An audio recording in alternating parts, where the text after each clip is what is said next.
okay, I get it. I need a value story, a way of letting people know who I am and what difference I will make if they hire me. How do I portray myself on LinkedIn effectively is the question. I was waiting for LinkedIn to come up. Oh, it's I, I, up. I'm finding in talking to members that if you have not, excuse me, done a job search in a very long time, you're not aware of the importance of LinkedIn. So we have to acknowledge that LinkedIn is just as important as a resume or any other part of your job search because that's how people find you. Okay. Your LinkedIn profile. So when I was talking about collateral, what is collateral? Collateral is what's on your LinkedIn, which has to match your resume, right? It has to tell the same story. It has to be branded. And as I know you know, Tony, we also create other collateral pieces to help you in your job search at your level that we could get into at any given time, but we create other collateral pieces to accelerate your job search. But when it comes to LinkedIn, it is not Facebook. I still sometimes hear people, oh, I'm not on social media. It's not social media.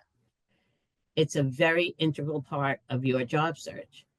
It's a professional website, except for some of the postings I see on there, but that's what it's supposed to be. But it is the main way people find you.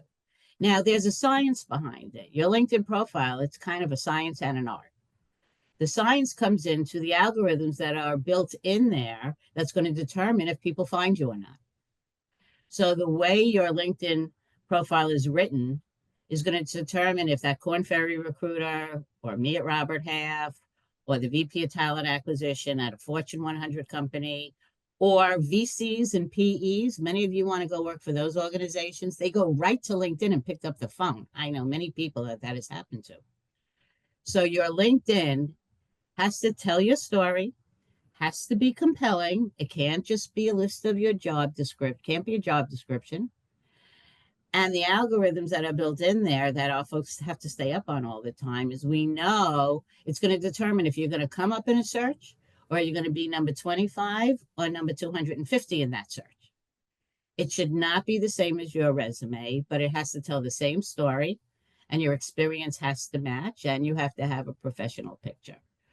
If somebody gets your resume first, people, they're not reaching out to you till they also go to LinkedIn. Why? They want to see a professional picture. They want to see the information matches and they want to see if you're still compelling enough to call.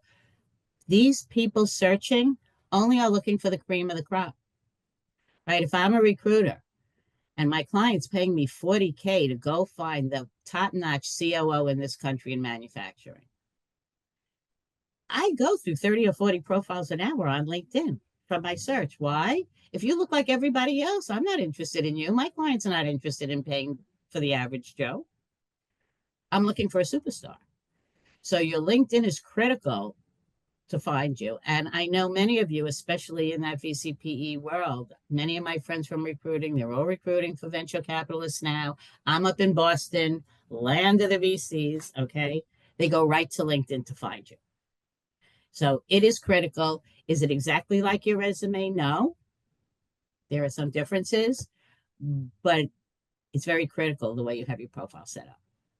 And it certainly is more multidimensional than your resume. What I mean by that is you can demonstrate your value there in ways that you simply cannot on a resume. You can storytell in a resume and you can list results and contextualize as you're saying. But on LinkedIn, if you're not moving about the platform, showing people what you know, and also Oh, right. who you I was just know. talking about the profile, but to Yeah, your point, yes. LinkedIn, my friends, is a big part of your job security if you know how to play the game right. And when I started off earlier saying the ABCs, always be current, that's LinkedIn.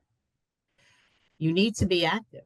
You need to have a network. Part of your every single person on this call, every person you know working needs a plan B, just in case something happens and you find yourself looking for another job. You don't want to start from scratch.